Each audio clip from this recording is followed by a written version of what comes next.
po ang ating pag-aaralan ay the body's garbage disposal units. So, sa ating title pa lang, ano yung nalagay sa isip niyo? Pag sinabing the body's garbage disposal units, yung mga nilalabasan ng dumi sa ating katawan. So, ilan ba ang alam natin na nilalabasan ng dumi sa ating katawan? Isa. Saan? Sa puwet. Pero ngayon, malalaman natin kung ano-ano itong mga nilalabasan ng dumi sa ating katawan. Tayo pumunta doon sa for elimination organ, ay dito muna tayo sa Sinabay. Siya po ay isang Misty Mountain Health Retreat sa Australia. Sabi niya, one of the most powerful ways to stimulate a healing response in the body is to stop eating. So, para po sa kaalaman ng mga magulang, pag ang anak po natin ay masama ang pakiramdam at wala po silang ganang kumain, or kahit sa ating mga matatanda, wala po tayong dapat ikabahala o ipag-alala. Dahil sa panahon po na sila ay nagkakaroon ng sakit at hindi magana yung kanilang pagkain, ay ibig sabihin po nun, mas makaka-focus yung organ sa loob ng ating katawan na mag-heal. Mag-focus siya doon sa part na kung saan may sakit ang ating katawan. So, siya yung tutulong na instead na magigiling siya ng mga pagkain, ang gagawin niya ay mag-focus doon sa healing ng katawan. So, kasi pagkain ko, di ba, hindi naman pwede na daming gawain, di ba sa atin, parang nalilito tayo pag maraming gawain. Pero pag ang katawan natin, ang organ sa loob ng katawan natin, nakafocus lang doon sa pag-heal, pag may sakit tayo, mas madaling gumaling. So, hindi tayo mabahala kung walang gana kumain pag may sakit. Mas maganda po yun. Next po. Sabi po sa Ministry in Healing, 234 paragraph 2, intemperate eating is often the cause of sickness, and what nature most needs is to be relieved of the undue burden that has been placed upon her. In many cases of sickness, the very best remedy is for the patient to fast for a meal or two, that the overworked organs of digestion may have an opportunity to rest. So, ang the best way daw, maraming mga cases daw na yung pagkain natin ng walang control, ayun na yung nagiging cause ng sakit. Kasi pag nagkain tayo ng breakfast, pag maya-maya nakakita tayo ng pagkain, kain naman. Pag maya-maya, gusto na naman natin kumain, kain na naman tayo. So, intemperate eating. Yun po yung tinatawag na intemperate eating. At ang sinasabi po dito na kinakailangan magiging temperate tayo sa pagkain. Lalo na pag mayroon tayong sakit. Kasi imbes na yung organ natin, tulad ng sinabi ko kanina, makafocus siya sa paggaling sa ating katawan, natulungan niya na mas madali tayong gumaling. Ang nangyayari, mas tumatagal po ang paggaling dahil kain tayo ng kain ng kung anong pagkain. So, mas maganda po, ano pong sabi dito? Na it's the very best remedy. Yung pinakamaganda or mabisang gamot po is for the patient, para sa mga pasyente, mag-fasting, 2 or 1 meal a day. So, yun po yung best na, para daw po overworked organs of digestion may have an opportunity to rest. So, parang tayo lang din yan mga tao, pag parati tayong nagtatrabaho, ano nangyayari? Pagod. Ganon din po ang internal organ natin. Diba? Hindi po siya yung isang machine na parati lang nagtatrabaho kahit nga machine, di ba? May katapusan ang kanyang buhay. So, ganun din po sa ating internal organ. Next po. So, the 4 main organs of elimination. Ang number 1 po, skin, lungs, number 3, kidneys, number 4, colon. Sa skin. So, ang ating skin po ay nangangailangan po siya ng water, breath, at exercise.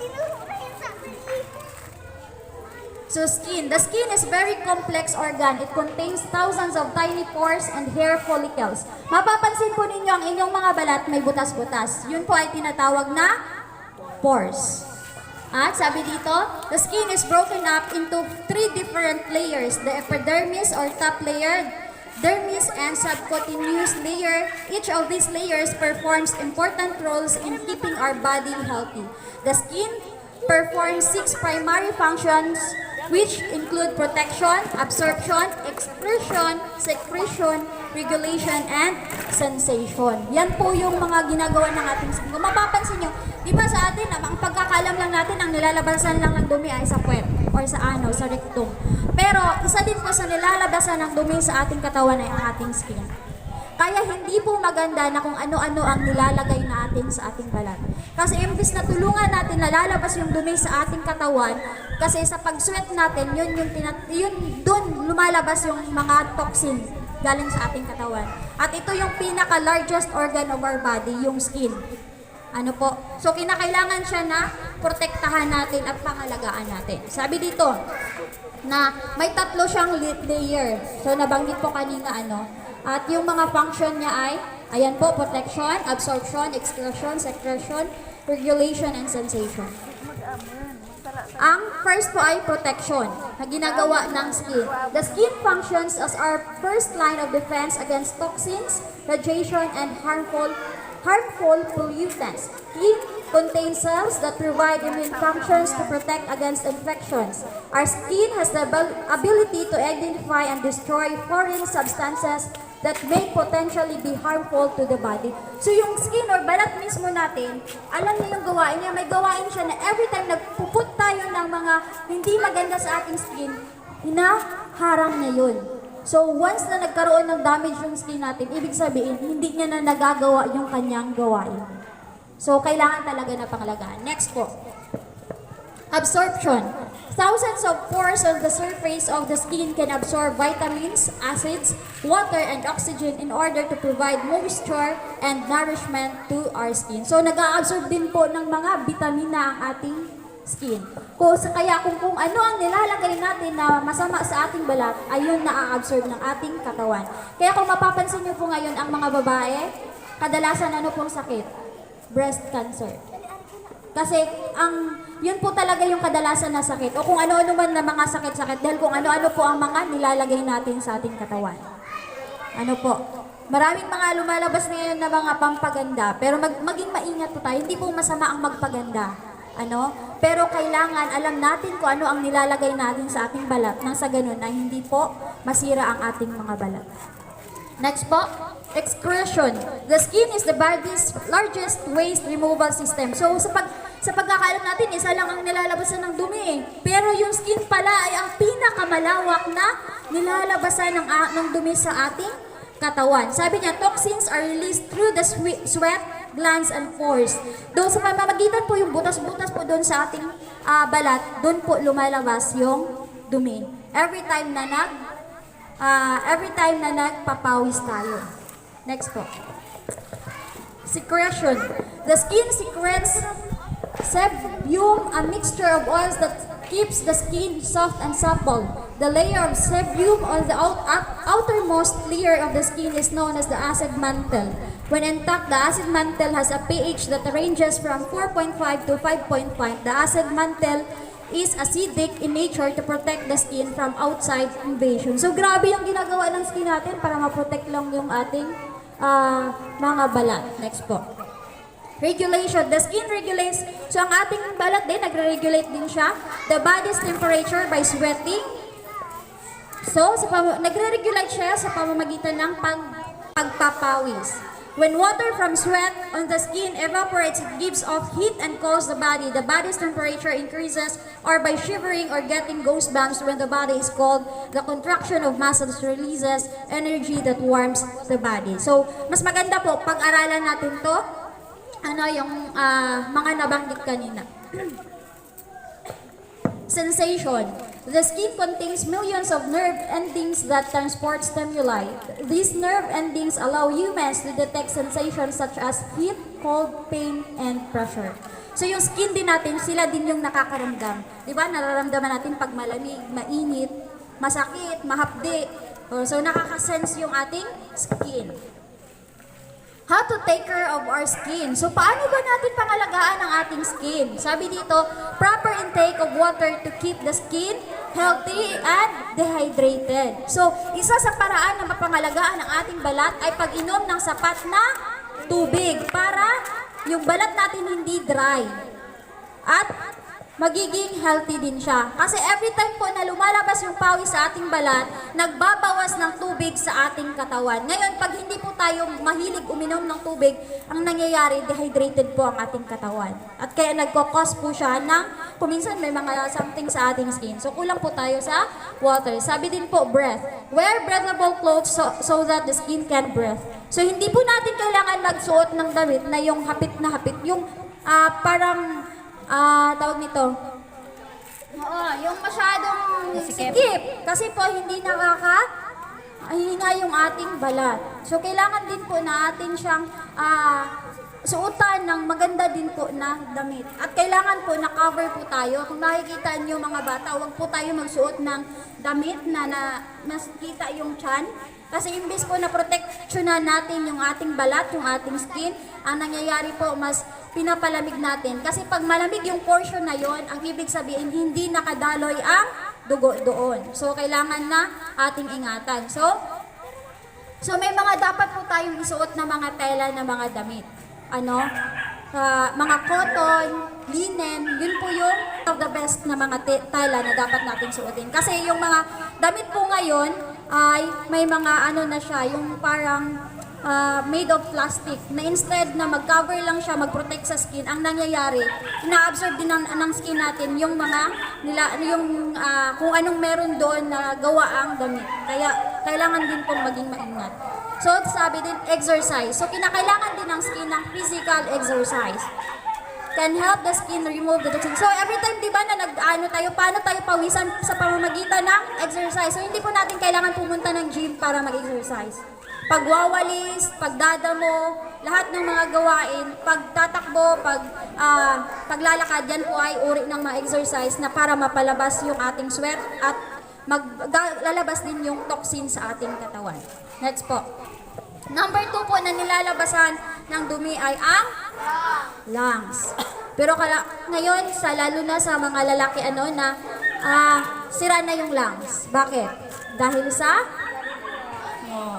bisyo. Next po, lungs. So ang lungs po natin nangangailangan ng fresh air, exercise, and water. Function of the lungs. The lungs are respiratory system so ang lungs po ay belong po siya doon sa respiratory system. Allow us to breathe. So siya ang nagtumutulong na tayo ay makahinga. They bring oxygen into our bodies called inspiration or inhalation and send carbon dioxide out called expiration or exhalation. This exchange of oxygen and carbon dioxide is called respiration. So pag yung ini-intake natin pag tayo ay naglalanghap ng hangin, yun po ay tinatawag na oxygen. Pero pag naglalabas naman po tayo ng hangin, yun ay carbon dioxide. Pero para maging carbon dioxide yung nilalabas natin ng hangin, kailangan din po hindi polluted yung ating paligid. Lalo na po ang ating inaamoy. Dahil yun din po yung cause bakit nasisira yung ating lungs. Hindi po siya nagkakaroon ng fresh air. Next po. The more oxygen you take in, the less lactic acid is produced. When the body is dehydrated, the little bronchioles shrink down to conserve the water, so dehydration can cause congestion of the bronchioles. Pabalik po dun sa So, nakikita nyo po, yung parang branches, yun po yung bronchi, yung branches po. Yung bronchioles naman po, yung parang bilog-bilog na yan. Parang nasa isang siya na bilog-bilog, yung mga pink. So, yung bronchioles po, pag kulang po tayo sa inom ng tubig, ang ginagawa niya, nagpapakamatay siya para ma-save yung ibang kasamahan niya at para makapag siya ng air palabas. So, sabi dito na, ang bronchioles daw po are air passages inside the lungs. So, naglalabas siya ng air sa loob ng ating lungs. They branch off like 3 limbs from the bronchi. The 2 main air passages through which air flows from the trachea windpipe after being inhaled through the nose or mouth. Bronchioles are vulnerable to conditions like asthma, bronchiolitis, cystic fibrosis, and emphysema that can cause constriction and or obstruction of the airways. So kaya kailangan ng sapat na tubig ang ating lungs. So ayan po ang bronchioles na yan po yun siya nagdadala ng hangin na ating nilalakad. lungs. Yun po, nabanggit ko nga po kanina na ang ginagawa ni bronchioles pagka dehydrated yung ating, lalo na yung lalamunan natin na hindi sapat yung tubig na ininom na, the little bronchioles shrink down to conserve the water. Parang isang parang nagpapump siya ng para i-conserve niya yung water. Tapos ang nangyayari, namamatay siya.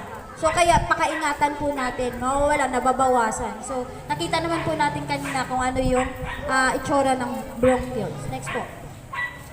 So how to keep the lungs healthy? So fresh air. Isa po yan na kailangan na i-keep natin ang ating lungs na mapanatili po siyang malusog. Fresh air, exercise, and water. So kung mapansin nyo po, paulit-ulit yung tubig, exercise, water, bakit po kaya ganun? Bakit paulit-ulit siya? So, kahit sa atin dito sa sanlibutan, di ba, tubig talaga ang kinakailangan ng tao para maging malinis. Kasi paano na lang pag walang tubig? Magiging mabaho tayong lahat. So, next po. Kidneys. Ang pangatlo po ay ang kidney. So, ang kidney po din natin nangangailangan ng warm environment, exercise, and water.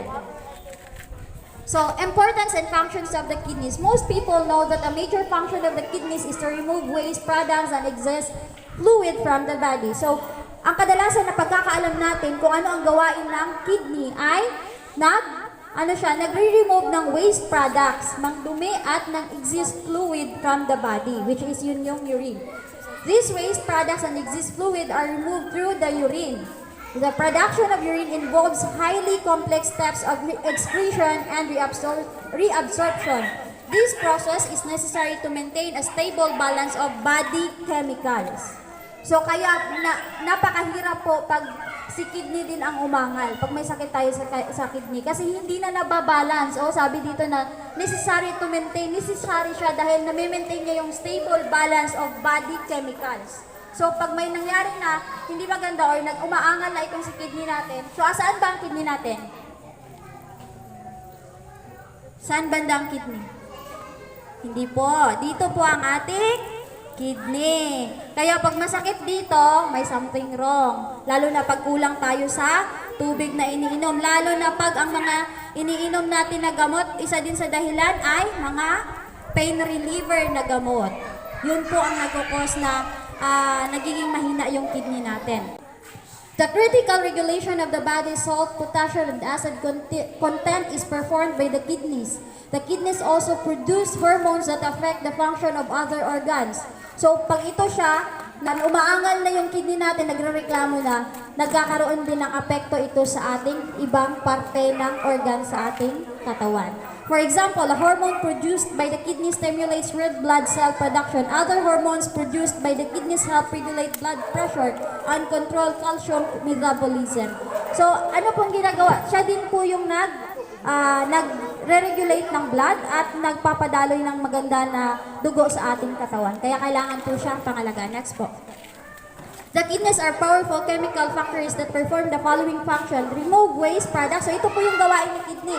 Remove waste products from the body. Lumalabas siya ng mga dumi galing sa katawan. Remove drugs from the body. Yung mga iniinom natin na drugs galing sa ating katawan, nire-remove niya. Release hormones that regulate blood pressure. Produce an active form of vitamin D that promotes strong, healthy bones.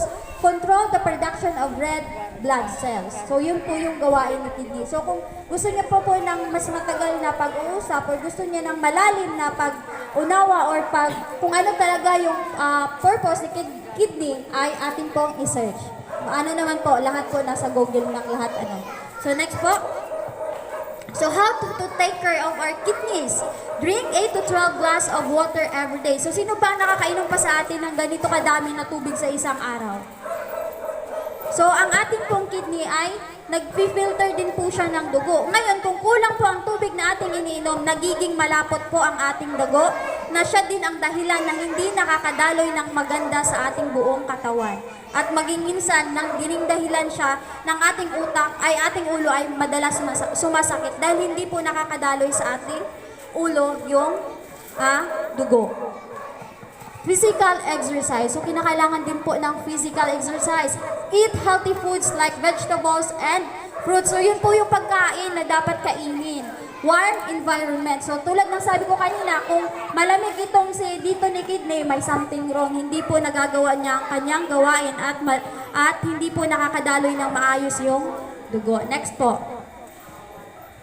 Kidneys, when the area of the kidney is cold, then the blood will not be filtered because the blood will not flow to the cold area. So tulad ng sinabi ko kanina, kung cold yung area na yan, ibig sabihin, hindi siya nag-filtered ng dugo at hindi siya nag-flow doon sa malamig na area. Blood is the white blood cells, the oxygen, the nourishment, and it takes away wastes. Blood is the river of life because it gives life. So ang dugo po ay ilog or river of life dahil siya ay nagbibigay buhay. Kaya pakaingatan natin ang ating dugo or ang kidneys. Start to wear proper clothing to keep the kidney area warm. So hindi natin kailangan magsuot ng kung ano-ano mang damit. When the area becomes warm, it increases the flow of blood. So the healing increases because the blood is the healer. When the blood stops going to those filtering units, those will start to die. So picturean nyo na lang po Next po. Ang ikaapat po ang colon. Ito po yung nilalabasan ng ating dumi. Ang ikaapat na nilalabasan ng ating dumi. Sabi po, ang kinakailangan po ng ating colon ay exercise, fiber and herbs, water. So yan po ang kinakailangan ni colon. Colon, one of the main functions of the colon is to take water out so that the stalls are formed so that you can pass with ease. So, ang main function po ni colon ay nagtitake siya ng water out. Nilalabas niya yung tubig. So, sa ganun po, pag nagbawas tayo, hindi tayo nahihirapan magbawas. Kaya kailangan ng sapat na tubig ang ating katawan dahil kailangan niya, lalo na pag mahirap tayong makadumi, maglabas ng dumi. Ibig sabihin po, kulang tayo sa tubig. So, in dehydration, no more water to take out so that you will pass hard store or pellets. Fruits are high in fiber but also high in sugar and low in minerals. Vegetables are the food highest in fiber, highest in minerals, low in sugar. So yung fiber po kasi ang gawain niya, tagawalis po yun siya, tagalinis. So kaya kinakailangan na ang ating kinakain may fiber para matulungan din po si colon or matulungan na ang ating pagbawas ay hindi mahirap. Hindi po matigas ang ating bawas. Next po. How to take care of our colon? Exercise. So, ang exercise po na ang isa po sa dapat nating ay ang laughter is an internal jog. So, ito po yung internal jog sa loob ng ating So, nabanggit po di ba ito sa last na ating pinag-aralan. Jog to help the colon easily pass through the waste. Proper intake of water. So, nabanggit po kanina Proper intake of water helps the colon to soften the stool from coming out. Eating herbs and food that has a fiber content. So, yung mga green leafy vegetable po, yun po may fiber po yun. Yun yung tagawalis sa ating, yun po yung mga pagkain na kailangan natin nakainin para po magkaroon tayo ng fiber. So, next po. So, okay na yan. So, yun po yung apat na elimination na nilalabasan ng dumi sa ating katawan. Ano po yung una? Skin. Pangalawa? Lungs. Kidneys and colon. Very good, nakinig. So, paulit-ulit po, di ba, ang exercise, water, and air. So, ang sa water pa lang po, yung panglabas po natin na katawan, kinakailangan nga po, di ba, maligo tayo sa isang araw, minsan ilang beses. Di ba? Naghihilamos tayo, 2 beses. Naliligo tayo, hindi sapat yung isang balde. Di ba? How much more yung loob ng ating katawan? Yung sa ating panglabas, sabi ng isang doktor na sa ating panglabas na yung sulok ng ating nangangailangan, di ba? Kasi nangangamoy, kasi kasulok-sulukan, yung kilikili, yung mga dito natin. How much more yung sa loob ng katawan natin? Na kinakailangan din yung paliguan, kailangan din yung linisin. At kailangan na mag-sustain doon ng tubig. So, ang buong parte po ng ating katawan nangangailangan ng sapat na tubig. So, kailangan po maging cautious tayo at lalong-lalo na sapat na tubig parati ang ating inumin. 8 to 12 glasses at magkaroon po ng exercise. Huwag po yung pahiga-higa lang. Mga kabataan, Tapos, kailangan ng fresh air. Dahil po, pag polluted ang air, yun din po nagiging rason kung bakit hindi tayo nakakahinga ng maluwag at hindi po maganda ang daloy ang paghinga natin. So, nawa po ay marami tayong natutunan sa ating pag-aaral ngayong gabi. Muli po, magandang gabi sa ating lahat and God bless po.